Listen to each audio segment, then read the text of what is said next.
সুতরাং আমাদের এইসব নিয়ে মাথা ব্যথা করার দরকার নেই। আমরা একটু ঘুমিয়ে আছি, প্লিজ আমাদেরকে ঘুমিয়ে থাকতে দিন। আসলে দেখুন, সারা বিশ্বেই তো মুসলমান রয়েছে এবং মুসলমানদের অনেক জায়গা রয়েছে। যেহেতু ইহুদিরা ওরা সংখ্যায় কম, ওরা যেহেতু ওখানে পাশে রয়েছে, ওরা আরেকটু বিস্তৃতি করুক।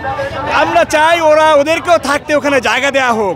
আর তাছাড়া ইসরায়েল এই ইহুদিরা আমাদেরকে বিভিন্ন রকম পারপাস সাফ করছে। ওরা আমাদেরকে যুদ্ধাস্ত্র দিচ্ছে, ওরা আমাদেরকে নারী দিচ্ছে, ওরা আমাদেরকে ডলার দিচ্ছে, আমাদের আরাম আয়েশ করার জন্য যা কিছু দরকার সব কিছু ওরা করে দিচ্ছে। সুতরাং আমাদের এইসব নিয়ে মাথা ব্যথা করার দরকার নেই। আমরা একটু ঘুমিয়ে আছি, প্লিজ আমাদেরকে ঘুমিয়ে থাকতে দিন।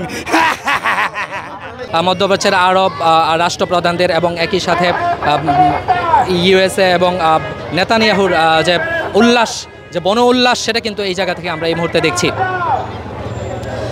এখানে প্রতীকী হলেও এটাই কিন্তু বিশ্বের বর্তমান চিত্র, যেখানে গাজার উপরে শত শত হাজার হাজার শিশুদেরকে হত্যা করা হচ্ছে প্রতিদিন।